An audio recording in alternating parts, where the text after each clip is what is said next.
আসসালামু আলাইকুম ওয়া রাহমাতুল্লাহি ওয়া বারাকাতুহু। সুপ্রিয় মুসলিম ভাইরা, আমি আপনাদের সামনে এক গম্ভীর ও গুরুত্বপূর্ণ বিষয় নিয়ে আলোচনা করতে চাই।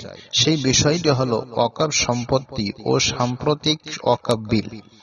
এটা শুধু একটা আইন নয়, বরং আমাদের ঈমান, ইসলাম ও ভবিষ্যৎ প্রজন্মের উপর এক গভীর আঘাত।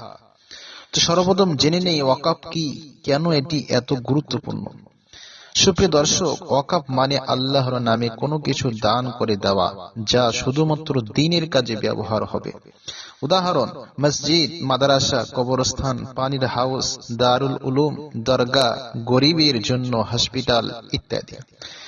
ওয়াকফের মূল বৈশিষ্ট্য: একবার ওয়াকফ হলে সেটা আর কারো ব্যক্তিগত সম্পত্তি নয়, সেটা শুধু আল্লাহর রাস্তায় ব্যবহার হবে চিরকাল।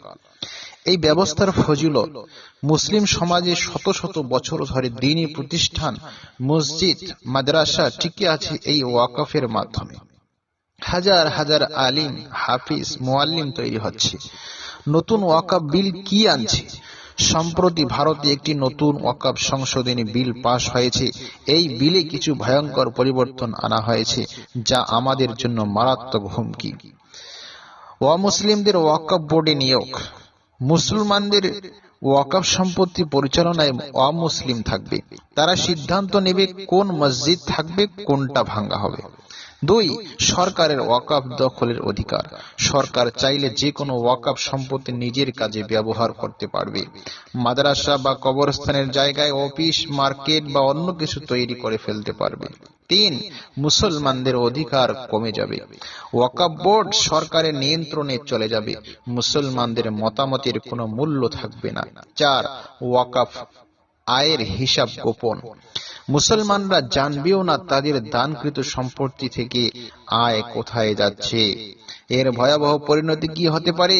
মসজিদ, মাদ্রাসা ধ্বংস হয়ে যাবে, হাফিজ, আলিম তৈরি বন্ধ হয়ে যাবে, গরিবদের সাহায্য থেমে যাবে, মুসলমানদের দানকৃত সম্পদ অন্যদের হাতে চলে যাবে। ধীরে ধীরে ইসলামিক চিহ্ন মুছে ফেলবার পথ তৈরি হবে। তাই দিন দরদি মুসলিম ভাইরা, এটা কেবল একটি আইন নয়, এটা ঈমান বাঁচানোর লড়াই। আল্লাহ রাব্বুল আলামিন জিজ্ঞেস করবেন, তোমাদের মসজিদ, মাদ্রাসা, কবরস্থান চলে যাচ্ছিল, তখন তোমরা কি করেছিল?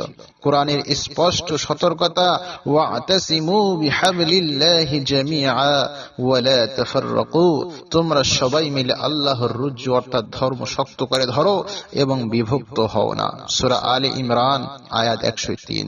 আল্লাহ তাআলা অপর আয়াতে বলেন, ওয়া লা তারকানু ইলাল্লাযিনা যালামু ফাতামাসসাকুমুন নার, তোমরা জালিমদের প্রতি ঝুঁকিও না, নইলে আগুন তোমাদের ছুঁয়ে ফেলবে।